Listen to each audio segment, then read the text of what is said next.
इस वीडियो में हम पढ़ेंगे संविधानवाद की विभिन्न अवधारणाएं या संविधानवाद के प्रकार और संविधानवाद क्या होता है, इसके क्या लक्षण हैं, ये हम पिछले वीडियो में पढ़ चुके हैं। तो इस वीडियो में हमें पढ़ना है संविधानवाद के प्रकार। तो चलिए शुरू करते हैं। संविधानवाद एक गत्यात्मक अवधारणा है और देश काल की बदलती हुई परिस्थितियों के अनुरूप संविधानवाद के एक से अधिक रूप हो सकते हैं। संविधानवाद की 3 अवधारणाएं होती हैं। तो संविधानवाद क्या है? एक गतिशील अवधारणा है जो देश और काल के अनुसार या परिस्थितियों के अनुसार बदलती रहती है। ठीक है, अब देखते हैं संविधानवाद के प्रकार। तो पहला प्रकार है पाश्चात्य या उदारवादी लोकतंत्रों का संविधानवाद, यानी कि जो पश्चिमी देश हैं, जैसे यूरोप है, पश्चिमी यूरोप है और संयुक्त राज्य अमेरिका है, उनके संविधानवाद। और दूसरा है साम्यवादी संविधानवाद। तीसरा है विकासशील लोकतंत्रों का संविधानवाद। तो सबसे पहले देखेंगे उदारवादी लोकतंत्रों का संविधानवाद।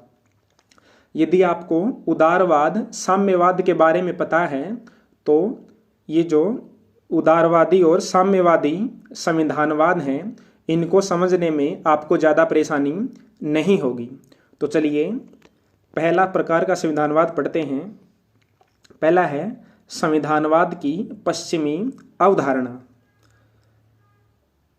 पाश्चात्य संविधानवाद में साध्य या लक्ष्य व्यक्ति की स्वतंत्रता और साधन सीमित सरकार है। तो जो पाश्चात्य संविधानवाद है उसका लक्ष्य क्या है कि व्यक्ति की स्वतंत्रता को बनाए रखना है, और व्यक्ति की स्वतंत्रता को बनाए रखने का साधन क्या है? सीमित सरकार, यानी कि सीमित शक्तियों वाली सरकार। पाश्चात्य संविधानवाद के दार्शनिक आधार निम्नलिखित है। पहला है व्यक्ति की स्वतंत्रता, दूसरा है राजनीतिक समानता, तीसरा है सामाजिक व आर्थिक न्याय, चौथा है लोक कल्याण की साधना। ठीक है, तो ये तो हैं पश्चिमी संविधानवाद के लक्ष्य या दार्शनिक आधार। अब देखते हैं इन लक्ष्यों को प्राप्त करने का साधन क्या है। इन दार्शनिक लक्ष्यों को प्राप्त करने के लिए राजनीतिक शक्ति को साधन के रूप में प्रयुक्त किया जाता है। इसके लिए राजनीतिक शक्ति का संस्थाकरण किया जाता है। इसका अर्थ है कि राजनीतिक शक्ति व्यक्तियों के स्थान पर संस्थाओं में निहित की जाती है।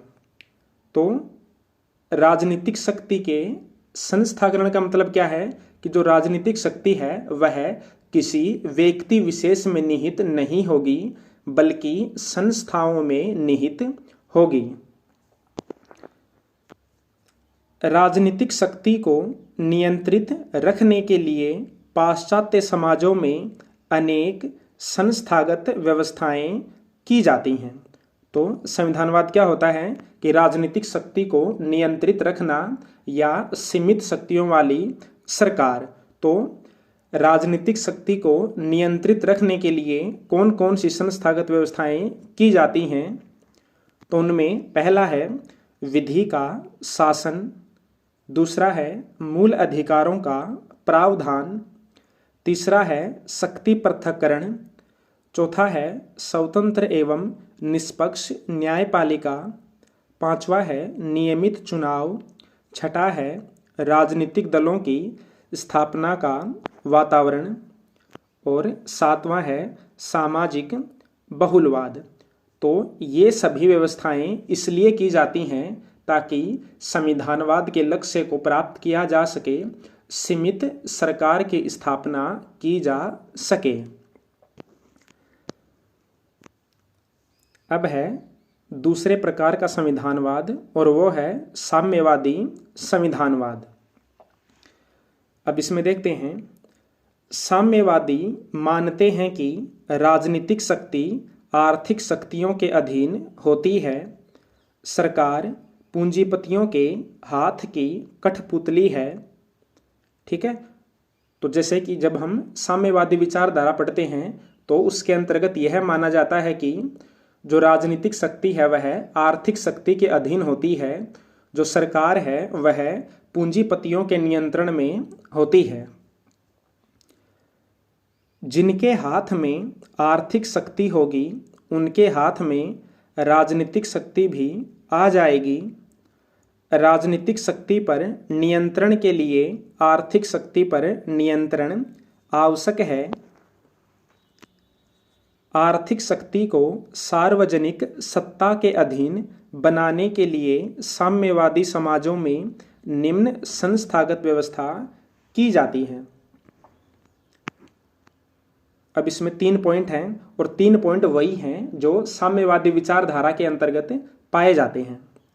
पहला है उत्पादन व वितरण के साधनों पर सार्वजनिक स्वामित्व। दूसरा है संपत्ति का समान वितरण। तीसरा है राजनीतिक शक्ति पर साम्यवादी दल का एकाधिकार।